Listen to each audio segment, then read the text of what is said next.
right. Good morning, everybody. It's Tasha MAMABEAR Prepping. Welcome to the channel. Welcome back to the channel. I took a break for a few days. We are hardcore into redoing our sanding and restaining our hardwood floors. So we've been taking on that project. We're still not done, but we're well on our way. So thank you for giving me that time to do that. You already know what time it is. Get your drink, pull up. Let's talk about it. I want to talk about really, what's going on. I've seen on a couple channels, I'm not a fan, never have been a fan of giving you guys timelines. Now, I've gotten the question several times. When do you think this is going to happen? How much do we need to prepare? How much more time do you think we have? Is it too late?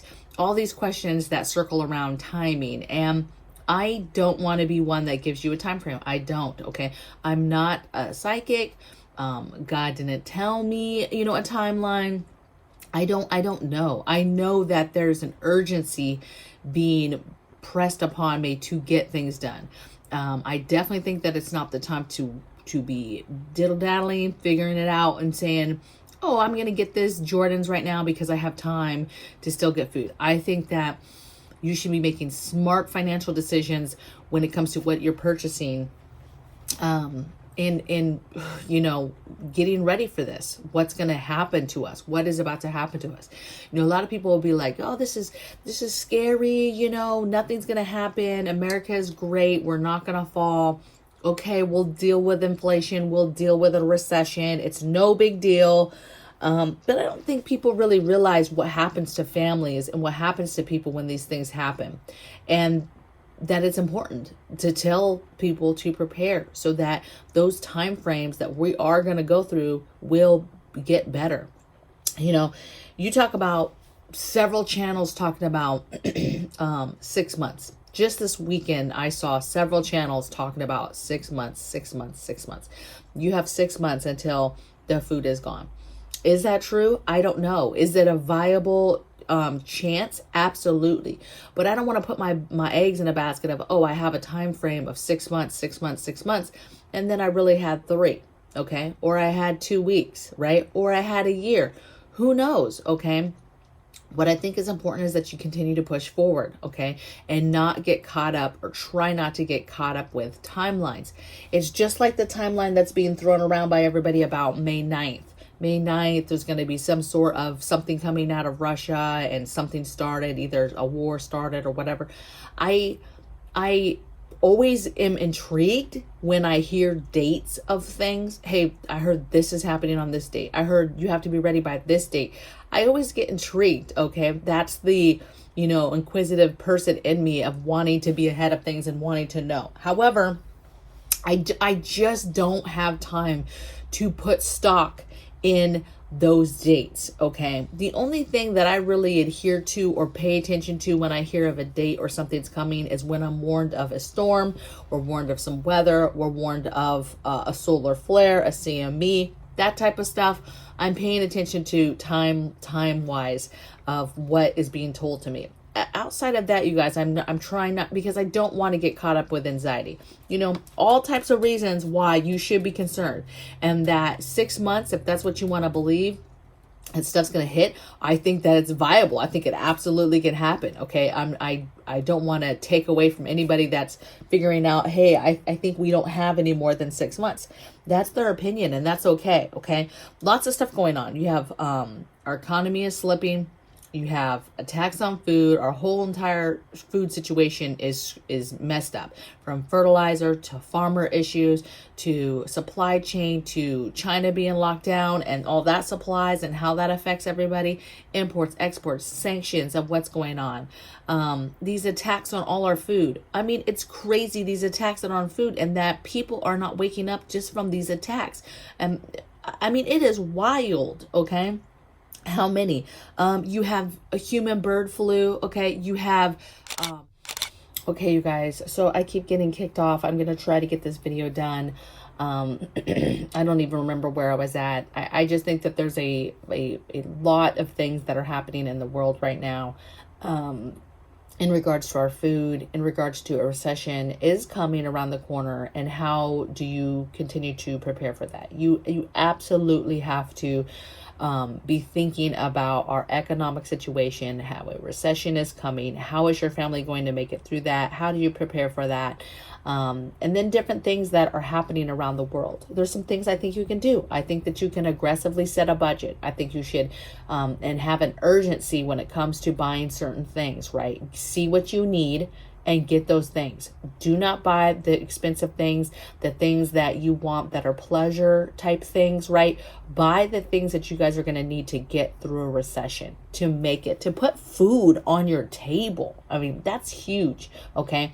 And when you talk about recession, you know, you have a lot of bad things that happen, right? People with no jobs, losing their jobs, losing their homes, filing bankruptcy, and then you throw food into it. So it's not just that group of people that maybe lost their job or whatever and don't have the money to buy the food.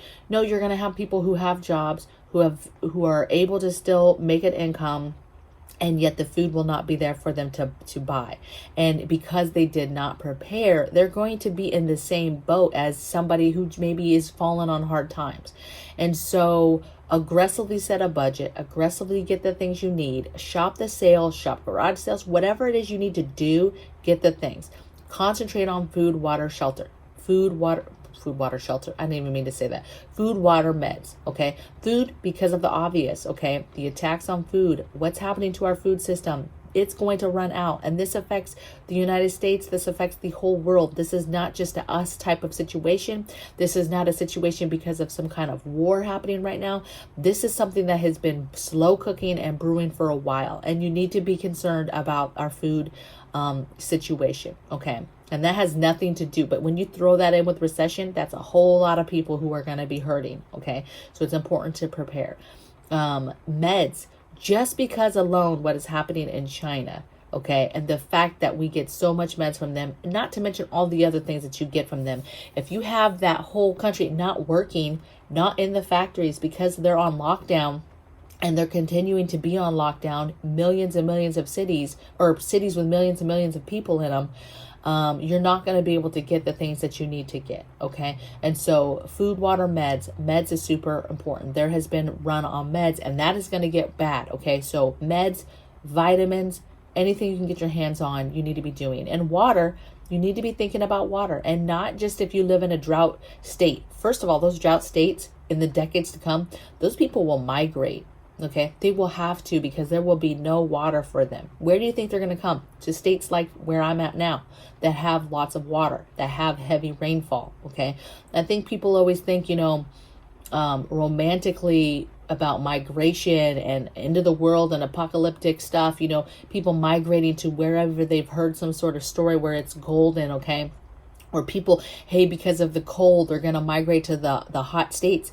Baby, you can't migrate if there's no water there. What's the point of migrating to somewhere that's warmer if there's no water? Okay, it's going to be some Mad Max type situation. Okay, it's not going to be cool. Okay, so get your water in order. Get your water in order even if you live somewhere where it rains. Okay, because there's situations where you would need water indoors. Okay, so food, water, meds. I can't stress it enough that that's what needs to be concentrated on. Okay.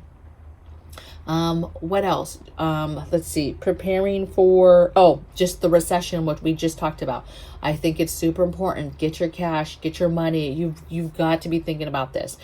Think about all the things so yes, you have banks that would close, banks that would hold onto your money, crashes that would happen, ATMs not working, all the types of businesses that work off of a banking system and electronic type systems, right? Computer systems like getting gas in your car or buying certain things, and you have all these pay apps, and you have all these apps in different situations that are connected to banks. You think any of that stuff's going to work? Do you think you're going to be able to get any of your money?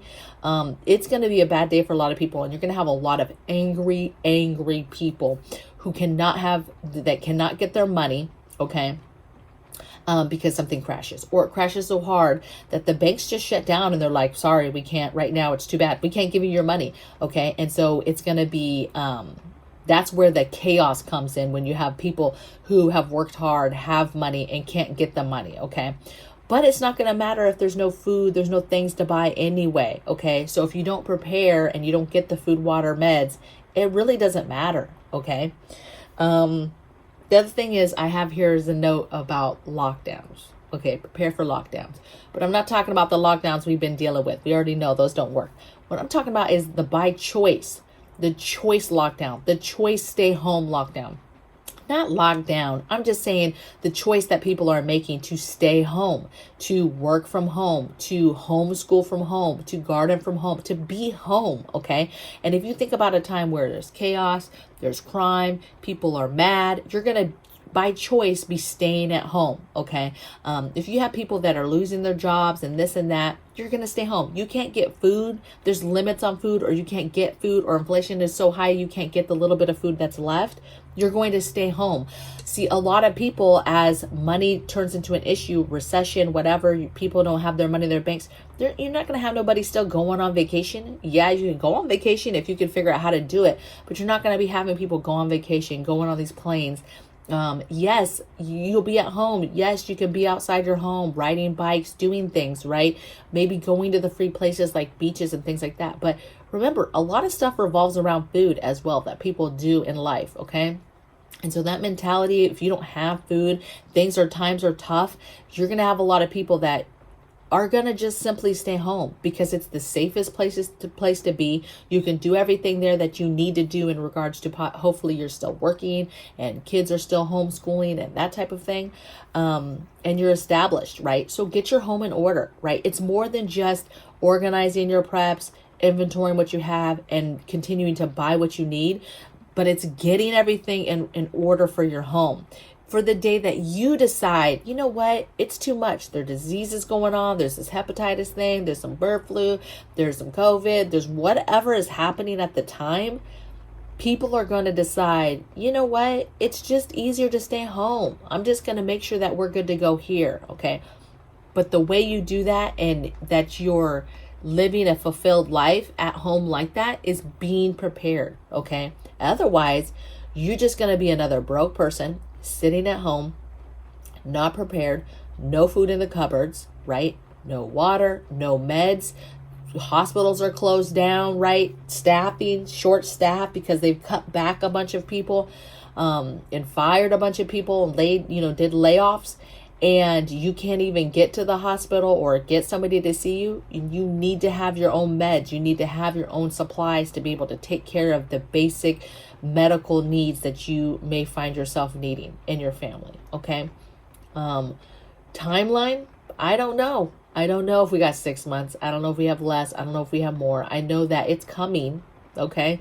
That I can tell you in full confidence. Okay. In my own confidence, my own predictions is it's coming. And when it hits, it's going to hit hard, and you're going to have a lot of people who are going to panic, and there's going to be a very, very small window where those people panic will get everything they can get their hands on in that moment in time, because you have people who will have money and have the ability to just get whatever they can get their hands on. And so I think it will hit hard.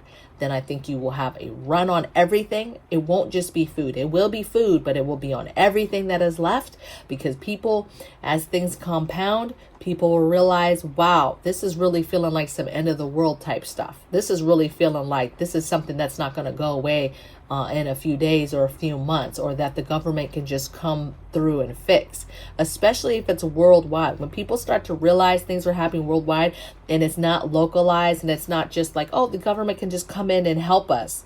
It's not localized. There ain't no government big enough to handle the whole world, you guys, or even their own countries, or even their own states. Okay. So be smart, continue to prep, have an urgency. I don't know a timeline. If you ask me, I don't know a timeline. I know that you better get going though, because you're running out of time. I know that for a fact. Okay. So I hope you guys had a blessed weekend. We had a blessed weekend being able to start our floors. I'm going to continue to do that right now. And I'll see you guys tomorrow on the next video. All right. Sorry about all the disruptions. Well, really, it was just me. It's only one disruption for you, but it did it to me about 3-4 times. I've recorded this last part of the video. So I will see you guys tomorrow. Take care of yourselves. Bye.